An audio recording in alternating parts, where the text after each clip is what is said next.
আমাদের বক্তব্য পর্যায়ক্রমে আমরা শুনছিলাম। আমাদের সত্যিকারের আমাদের 50 নম্বর ওয়ার্ড তথা আমাদের এই 18 আসনে নতুন ওয়ার্ডগুলো নিয়ে যেভাবে উন্নয়ন হওয়ার কথা ছিল সেটা বিগত সরকার করে নাই। বিশেষ করে আমাদের ইউনিয়ন পরিষদ যখন ছিল তখনও এই ওয়ার্ডগুলো এর চেয়ে উন্নত ছিল, রাস্তাঘাট ছিল। কিন্তু এই অবৈধ সরকার, বেশি সরকার, অনির্বাচিত সরকার এই 18 সাল থেকে আমাদের উপরে যে কর ধার্য করা হয়েছে সেটা আমরা কোনোভাবেই আমরা মানি না। কারণ আমাদের 18 সাল থেকে শুধুমাত্র আমাদের ওয়ার্ড ঘোষণা করা হয়েছে, সিটি কর্পোরেশনের কিন্তু কোনো উন্নয়ন করা হয় নাই। আমরা নাগরিক সুবিধা নিশ্চিত করা না পর্যন্ত আমরা সেই দেশ প্রদান করব না। আমরা বলতে চাই যে 25 সাল থেকে আমরা দেশ প্রদান করব। আমাদের যেহেতু আমরা কোনো নাগরিক সুবিধা পাই না, আমরা আমাদের এলাকার রাস্তাঘাট এবং বিদ্যুৎ এবং সেচ ব্যবস্থা আমাদের কোনো উন্নয়ন হয় নাই।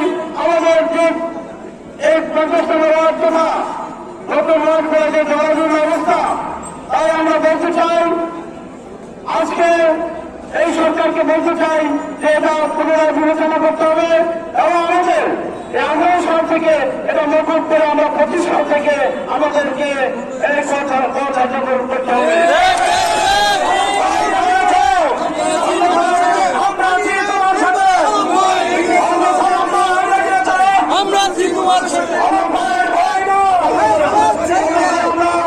এই কঠিন আন্দোলনে যাব এবং আমাদের সর্বস্তরের লোকজন নিয়ে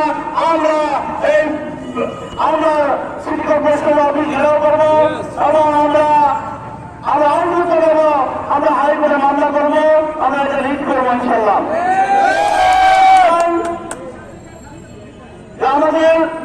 আমাদের এলাকার আপনাদের প্রিন্ট মিডিয়া ভাইদেরকে বলছি, আপনারা একটু দেখেন, আপনারা একটু খোঁজখবর নেন, দেখতে পারবেন যে আমাদের এলাকার পুরো রাস্তাঘাট হয় নাই, আমাদের কোন শহরের জন্য নাই, আমাদের কোন বিদ্যুতের ল্যাম্পপোস্ট নাই, আমাদের কোন এলাকার কোন ভারতের আমাদের ময়লা নিষ্কাশন কোন ব্যবস্থায় সিটি কর্পোরেশন আমাদের এই সুযোগ সুবিধাগুলো রাখে নাই। তাই আমরা বলতে চাই যে অচিরেই আমাদের বসে বা আমাদের এই এটা সমাধান করতে হবে, অন্যথায় আমরা বৃহত্তর আন্দোলনে যাব।